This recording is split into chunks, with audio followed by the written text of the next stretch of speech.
اسلامی بھائی، اس وقت مسجد نبوی شریف میں ہوں. 29 رمضان ہے، افطار کا وقت ہے، مگر ایک عجیب واقعہ پیش آیا ہے. ہمارے پاس ابھی ایک سوڈانی آئے ہیں ماشاءاللہ. السلام علیکم. وعلیکم السلام. آئیے اسمن کا انا عبید حسن. ابو عبیدہ ہیں ہمارے ساتھ، اور یہ مجھے تلاش کرتے کرتے یہاں پہنچے ہیں. اور بڑی عجیب بات، میں نے جب ان سے پوچھا کہ آپ نے سبز امامہ کیسے پہنا ہے، تو یہ بتاتے ہیں کہ مجھے 2 سال پہلے مولود کا مہینہ تھا اور یہاں پر ایک شیخ ملے تھے سبز امامے والے، اور ان کی باتیں بڑی عجیب تھیں. ان کو میں جہاں دیکھتا تھا مجھے وہی مسجد نبوی شریف میں نظر آتے تھے. کئی مقامات پر مجھے ملے، انہوں نے اپنے ہاتھوں سے مجھے سبز امامہ باندھا ہے. جب سے میں نے یہ امامہ پہنا ہے، اور ان کی باتیں بڑی روحانیت والی تھی، وہ بہت آنسو بہاتے تھے. پھر میں نے ان کو امیر اہل سنت کی پکچر دکھائی تو انہوں نے کہا کہ ہاں یہ وہی شیخ تھے، یہ وہی شخصیت تھے، انہی سے ملتا جلتا چہرہ تھا. اب ان کی زبانی بھی کچھ ان سے 1-2 لفظ سن لیتے ہیں. باقی میری نیت ہے کہ انشاءاللہ ان سے الگ سے ملاقات کر کے ان کا پورا یہ جو انٹرویو ہے، یہ پورا واقعہ ہے، وہ انشاءاللہ ہم ریکارڈ کریں گے انشاءاللہ. ہوا نفر انت ملاقات فی الحرم. نعم. ہوا آتی امامہ. نعم. کلم شویہ. طريق قادري في السودان. هو نفر انت ملاقات في الحرم. بالنفر ملاقات في حرم باكستان قبل يمكن 2 في مولد النبي. میلاد کا مہینہ تھا، 2 سال پہلے ان کی ملاقات. وہ آتی امام الاخضر. هذه عادية کلام العجیب. ہاں ايوه نعم. وهذه يعني ربنا هذا كرم من الله عز وجل، هذه ملاقاة.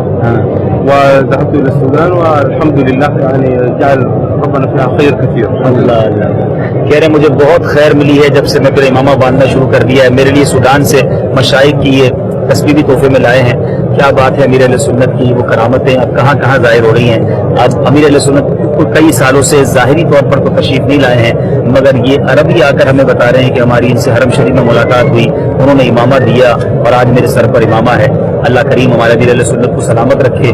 اب ہو سکتا ہے کچھ لوگوں کو سمجھ نہ آئے، یہ ان کی سمجھ کا قصور ہے. ہم تو یہاں بیٹھے تھے، یہ خود ملنے آئے ہیں تلاش کر کے، اور انہوں نے ساری باتیں بتائی ہیں. اللہ تبارک و تعالیٰ امیر اہل سنت کا سایہ ہمارے سروں پر.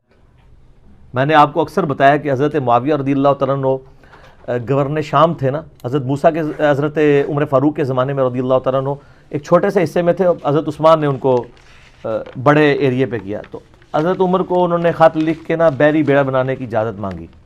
تو حضرت عمر نے مشورہ کیا تو بتایا گیا کہ سر اس زمانے میں لائف بوٹس تو نہیں ہوتی تھی کہ یہ جب بیری بیڑا ڈوبے گا نا تو ایک بھی نہیں بچے گا. تو حضرت عمر نے سمندری جہاز سے روک دیا کہ میں مسلمانوں کی لائف سٹیک پہ نہیں لگا سکتا. ان کو چاہیے تھا ایک بزرگ بھرتی کر لیتے جو مسلح ڈال ڈال کے سمندروں پہ نمازیں پڑھتے ہیں، ٹھیک ہے، بسم اللہ پڑھ کے دریا کراس کر جاتے ہیں. حضرت عمر کو تو پتہ نہیں تھا کہ ایسا بھی ہوتا ہے. آپ نے اکثر سنا نا جی وہ فجر پڑھتے سن جی مکہ شریف، زور پڑھتے سن مدینہ شریف، تے مغرب عشاء جا کے نا پتہ نہیں جمع تو نہیں کرتے ہونے، جا کے پڑھتے سن بیت المقدس، پھر فجر اتھے پڑھتے سن. ہم یہ پوچھتے ہیں صحابہ کو تو یہ بات پتہ نہیں تھی. صحیح مسلم میں حدیث ہے، ایک صحابی نے مسجد نبی کے قریب گھر لیا تو نبی علیہ السلام وہاں سے گزرے تھے. آپ نے فرمایا یہ تو نے گھر لیا یا رسول اللہ؟ تو فرمایا ادھر کیوں قریب گھر لیا؟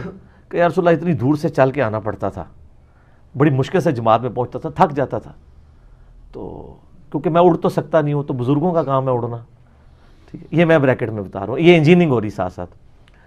تو آپ نے فرمایا اتنی دور سے تم چل کے آتے تھے، جتنے قدم تم چلتے تھے تمہیں ثواب ملتا تھا. وہ صحابی نے جناب مکان بیچ کے پھر واپس ادھر چلے گئے. صحیح. تو بزرگ تھے اڑتے پھرتے نے، وہ تو بیچارے دوسرے محلے سے آ کے تھک جاتے تھے.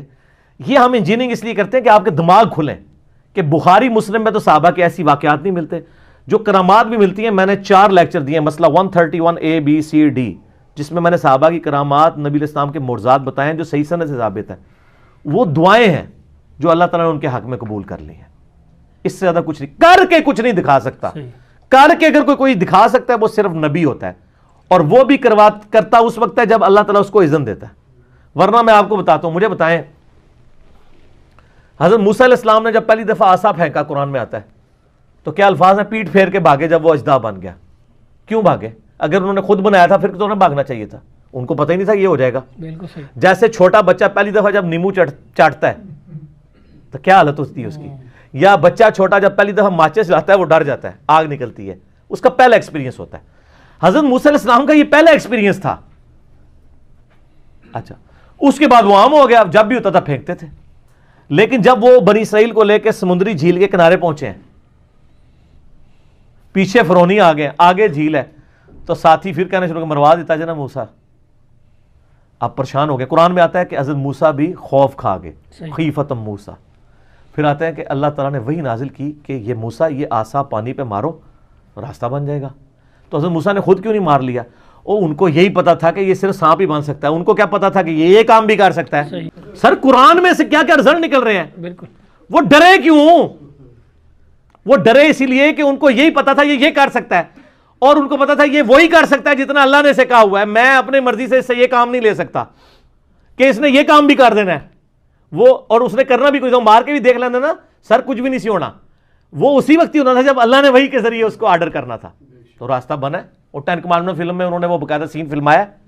ٹھیک ہے, تو سر یہ باتیں آپ کو بتاتی ہیں کہ قرآن و سنت کا دین اور بابوں کا دین اور, کتابوں کا دین اور بابوں کا دین اور.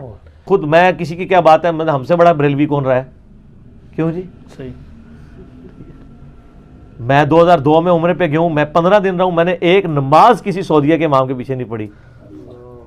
ٹھیک ہے, ظاہر ہے جی اس پہ پریشانی لی کون سی بات ہے؟ جب ہم ان کو مسلمان ہی نہیں سمجھتے تو ہم نماز کیوں پڑھیں؟ ٹھیک ہے, اب آپ کو لاکھ کوئی کہانیاں کرائے, نہیں ایسا نہیں ہے. نا جناب, ان لوگوں نے تو بریلوی علماء جو ہیں انڈیا کے, انہوں نے تو یہاں تک فتویٰ دیا جب تک سعودی حکومت ہے حج بھی موقوف ہو چکا ہے, کیونکہ آپ حج کرنے جائیں گے تو اس کی اکانومی کا فائدہ نجدیوں کو ہوگا, اس لیے حج بھی اب موقوف ہے جب تک. تو سر اس کی میں تھوڑی سی انجینئرنگ کرتا ہوں. آپ کے بزرگ تو نگاہ مار کے پورے شہر ختم کر دیتے تھے. ان بزرگوں نے ریٹائرمنٹ لے لی ہے. میں کسی بزرگ کو نہیں کہتا, میں اپنے آپ کو کہتا ہوں کہ میں اگر بزرگ ہوں اور میں کسی ایسے قبلے کی طرف منہ کر کے نماز پڑھ رہا ہوں جس کا امام نجدی گستاخ رسول اور واجب القتل اور جو کچھ یہ وہ کہتے ہیں, تو میری بزرگی پہ لعنت ہے کہ میں ایک نگاہ مار کے انہوں کی حکومت نہیں ختم کر رہا. صحیح. میری بزرگی پر لعنت ہے کہ میری بزرگی ہے اور یوٹیوب پہ نبی علیہ السلام کے بارے میں گستاخانہ فلمیں اپلوڈ ہے, میں ایک نگاہ مار کے وہ ڈیلیٹ نہیں کر رہا. صحیح بات. تو 1.5 ارب مسلمان مل کے یوٹیوب سے گستاخانہ فلمیں نہیں ڈیلیٹ کرا سکے, تو 1.5 بزرگ بھی نہیں 1.5 ارب وچ. اچھا, اس کا بھی وہ جواب دیں گے, وہ کہیں گے جی وہ دیکھیں جی حکم ربی ہے, اللہ کی رضا پہ راضی ہیں وہ. اچھا, اللہ کی یہ رضا ہے کہ گستاخیاں ہو نا, پرانیاں گلاں پرانے بہانے. ہن پائی انجینئرنگ دا دور ہے, ادی انجینئرنگ میں کراں گا.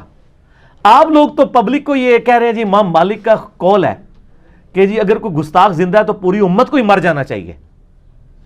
تو پھر یہی قول اپنے ان بزرگوں پہ بھی لگائیں نا. آپ کہتے ہیں دنیا کبھی غوث کتب ابدال سے خالی نہیں ہوتی, تو آپ ذرا جرت کر کے یہ بات بھی کریں کہ ایسے غوثوں اور کتبوں اور ابدالوں کو مر جانا چاہیے کہ یوٹیوب کے اوپر حضور کی ویڈیوز موجود ہیں گستاخانہ اور وہ ڈیلیٹ نہیں کروا پا رہے.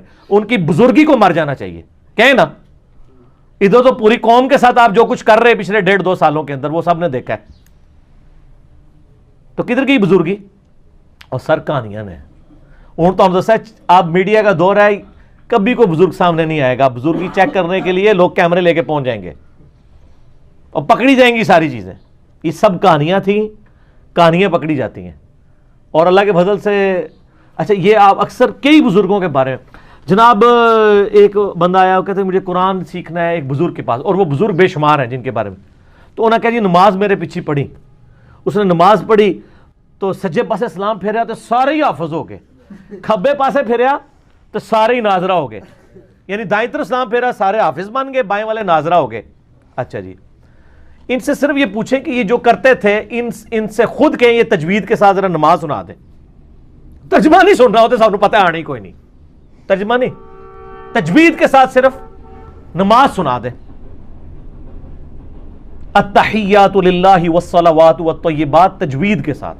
کاری بٹھائیں گے دوسرے فرقے کا تو آڈے فرقے لاتا ہے مٹی پا جائے گا نا, اور پھر تہاڈی غلطیاں کدے تسی التحیات ہی نہیں پوری سنا سکتے, سورہ فاتحہ نہیں پوری سنا سکتے.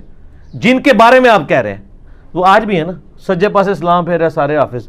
یار نبی علیہ السلام کے پاس صحابہ صوفہ پورا دن پڑھتے تھے, آپ نے تو اسلام پھیر کے سارے حافظ اور ناظرہ نہیں بنایا ہے. صحیح بات, ٹھیک بات. نبی علیہ السلام نے پیچھے چھٹ گئے.